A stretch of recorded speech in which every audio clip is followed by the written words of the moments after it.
As the damaged jet flies toward Co-op City, Killian contacts Ben one last time. He gives him a final choice: obey the network, or Killian will release a fake video showing Ben threatening to crash the plane into millions of innocent people. Ben refuses to give in. Killian orders the jet to be shot down, ending the broadcast as the plane goes down toward the city below. The movie begins in Co-op City, in a dark and broken future version of America. Life is very hard, and many people are poor and struggling. Ben Richards has just lost his job. He takes his baby daughter, Kathy, with him to speak to his boss, hoping to convince him to let him keep working. The boss refuses and accuses Ben of using his baby to make him feel bad. Ben calmly says he only brought Kathy so he wouldn't lose his temper and hurt his boss. The boss still says no, and Ben leaves with nothing. Ben watches a TV network called Freevee. It shows loud, silly reality shows and dangerous game shows. One show follows rich families acting fake and dramatic. Other shows force people to complete deadly challenges. The most popular and terrifying show is The Running Man. In The Running Man, players called runners must survive for 30 days while hiding from trained killers called hunters. If the hunters find them, they kill them live on TV. The hunters are led by a scary masked man named Chief Evan McCone. Ben talks with his wife, Sheila, about joining one of the game shows to earn money. Their daughter Kathy is sick, and they cannot afford her medicine. Sheila is scared and tells Ben that the shows are dangerous and could get him killed. She worries he would leave her and Kathy forever. Ben feels torn but knows he has no other choice. Ben goes to the Freevee Game Network building to try out for a safer show. There, he meets two other contestants, Jenny Laughlin, who is strong and confident, and Tim Jansky, who is nervous and awkward. During the tryouts, Ben shows a lot of anger and frustration. However, during one challenge, Tim almost gets seriously hurt. Even though helping others is not allowed, Ben risks his spot to save Tim. This shows that Ben is brave and cares about people. Despite wanting a safer option, Ben is chosen to compete in The Running Man, along with Jenny and Tim. Ben is then brought to meet Dan Killian, the powerful head producer of the network. Killian already knows Ben's past and explains that Ben lost his old job because he tried to protect his co-workers. Killian offers Ben a large sign-up bonus and promises to send money to Sheila and Kathy while Ben is gone. Ben doesn't want to agree, but he feels trapped. He accepts the deal. Later, he calls Sheila, tells her the truth, and apologizes for putting their family in danger. A network worker tells Ben that Sheila and Kathy will be moved to a secret location under fake names to keep them safe. Ben has no choice but to trust the network. Ben is then taken into a massive studio filled with cheering fans. The host of The Running Man, Bobby Thompson, introduces him to the audience. Bobby mocks Ben's wife, insulting her job, and even makes cruel jokes about Kathy being sick. The runners are set loose into the city with $1,000 and a 12-hour head start. Before the show actually begins, Ben goes to find one of his contacts, Malia Jernigan, William H. Macy, to get himself a fake ID and a gun. Ben then travels to a hostel to hide out and must submit tapes of himself each day to the network. It is shown that McCone and his goons tortured and presumably killed Malia after he gave up Ben's new identity and location. On the second day of the show, Ben watches on TV how Tim was spotted in Boston and stupidly bragged about being on the show before he was easily spotted and executed by the hunters. This forces Ben to get himself ready to leave. Unfortunately, the hunters have already infiltrated the hostel, so Ben has to sneak back into his room in nothing but a towel by climbing across the windows and making his way back for his bag. The hunters bust in and go after Ben, but he runs through the place evading gunfire until he slides into an elevator. He narrowly avoids getting blown up by his own grenade, but manages to get out through the sewers as McCone blows up the hostel, killing 8 of his hunters. The explosion is quickly treated as an act of terrorism on Ben's part against people that the public sees as heroes. He is seen escaping from the sewers by a kid, who brings Ben to his home that he shares with his brother Bradley, Daniel Ezra, and their mother. Bradley shows Ben his room of tapes where he breaks down the types of contestants on The Running Man. The hopeless dude, like Tim, who lasts barely 2 days due to their cockiness or overall failure to prepare. The negative dude, who knows he doesn't have a chance at survival and goes out on his own terms. Or the final dude, the one who lasts the longest due to his will to survive and how much he helps the ratings, which is where Ben is right now. He also learns from Bradley that his sister has cancer as a result of the network covering up their dirty deeds. Ben tries to report this information in his daily tapes, but the network intercepts it before airing it and creates an AI deepfake of Ben saying he took joy in killing the hunters and burning the hostel down. This causes Bradley's mother to order Ben to leave. Bradley and his brother smuggle Ben in the trunk of their car and drive through the streets, avoiding the hunters. They end up spotted by hunters on bikes, but Bradley is able to kill them and get Ben out of there. Before Ben leaves, Bradley gives him an address in Derry, Maine. The place belongs to another activist named Elton Parakis, who lives with his very nervous mother, Victoria. While traveling, Ben dresses up like a priest to avoid being recognized. A man figures out who he is and tries to report him, but Ben knocks the man out and jumps onto a train to escape. Ben also learns bad news on the way. Jenny, the other runner, was caught at a casino but escaped the hunters. Sadly, she later hides in a barn, where two crazy boys kill her using flamethrowers. Ben finally reaches Elton's house. Elton explains that his father was a police officer who was killed by other cops when he tried to expose the network's lies.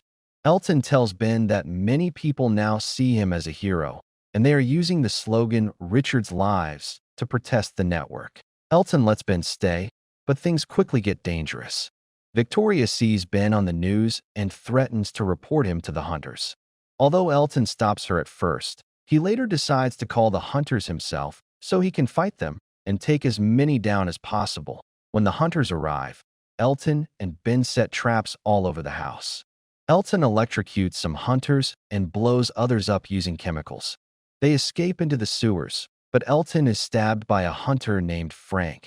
Ben fights Frank and escapes using a small off-road buggy. Sadly, McCone shoots Elton in the head from a helicopter, killing him.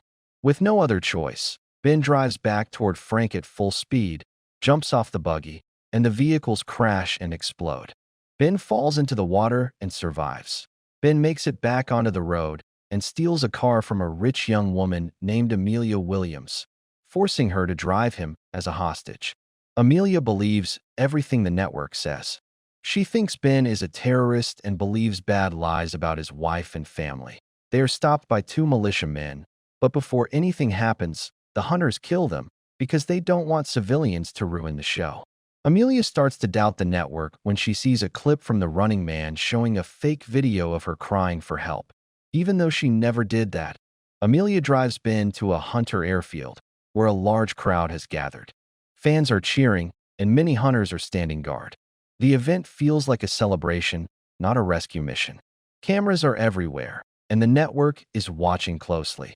Ben steps out of the car and pretends he is carrying a powerful bomb under his jacket. He loudly warns everyone that if the hunters do not let him and Amelia go, he will set it off. He demands that they be allowed to board a jet that will take them to Canada. The crowd grows silent, and the hunters hesitate. Not wanting to risk an explosion on live television, they agree and let Ben and Amelia walk through. Once inside the jet, Ben takes control. He forces McCone, the hunter leader, to remove his mask in front of the cameras, showing his face to the public. Ben wants everyone to see who McCone really is.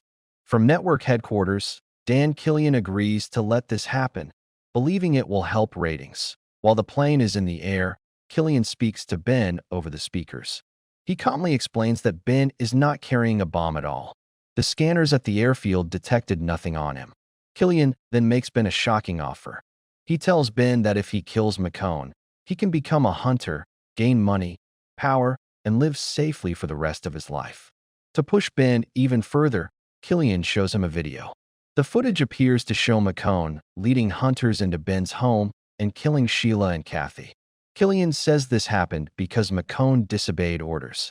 The video fills Ben with rage. Enraged and heartbroken, Ben attacks the pilots of the jet, who turn out to be hunters in disguise. He fights them and kills them, causing the plane to lose control. Ben then faces McCone in a brutal fight inside the jet. During the fight, McCone reveals a dark truth. He says he was once a runner himself in the very first season of The Running Man. He was the only one who survived. Killian offered him a deal: become a hunter or die. McCone accepted. He also hints that Killian lied about Sheila and Kathy, using fake footage to control Ben and make him look like a violent hero for the show. With Amelia's help, Ben shoots a hole in the plane's window, creating powerful air pressure. McCone's parachute gets pulled outside and traps him against the opening. Ben grabs a knife and stabs McCone, killing him as the wind pulls the body away. Amelia prepares to escape. She takes a parachute and also grabs Elton's zines, planning to share the truth about the network with the world. She jumps from the plane and survives. As the damaged jet flies toward Co-op City, Killian contacts Ben one last time. He gives him a final choice: obey the network, or Killian will release a fake video showing Ben threatening to crash the plane into millions of innocent people. Ben refuses to give in. Killian orders the jet to be shot down, ending the broadcast as the plane goes down toward the city below. Sometime later, Bradley appears in a recorded video that is shared with the public. In the video, he explains what happened after the jet crash. He tells everyone that Amelia survived and became an activist. She worked hard to spread the truth about Ben Richards and Elton, telling people what really happened behind the scenes of The Running Man. Bradley also explains that Amelia recovered the black box from the jet. The black box recorded everything that happened on the plane, including the real conversations between Ben and Dan Killian. These recordings were not edited or changed. When the recordings were released, they exposed the network's lies, fake stories, and secret plans. The public finally learned how the network manipulated people and created false heroes and villains. Bradley adds one more important detail. He says the jet had an escape pod, and based on the evidence, Ben most likely used it to survive the crash. Later, Sheila and Kathy are seen shopping at a grocery store. Sheila looks tired but calm as she places items on the counter. The cashier scans the items and then tells Sheila that everything has already been paid for. Confused, when she steps out of the store, she suddenly sees Ben standing there. Sheila freezes for a moment, then runs to him, and Kathy is reunited with her father. Ben is alive, and the family is finally together again. At the same time, Dan Killian prepares to launch the next season of The Running Man. He walks onto the stage, expecting cheers and applause. Instead, the studio audience is angry. People stand up holding signs that read "Richard's Lives." The crowd begins shouting and refusing to play along. Bobby Thompson, the show's host, looks at the chaos and immediately quits on live television. He leaves the stage, abandoning Killian. Killian tries to take control and continue the show himself, but the crowd grows louder and more violent. Suddenly, audience members begin throwing Molotov cocktails onto the stage. Fires break out, and the studio turns into chaos. A riot erupts as people rush forward. In the middle of the destruction, Ben walks onto the stage. Killian is on the ground, terrified and powerless. Ben stands over him and slowly begins to count down from 5. Killian pleads, but Ben finishes the count.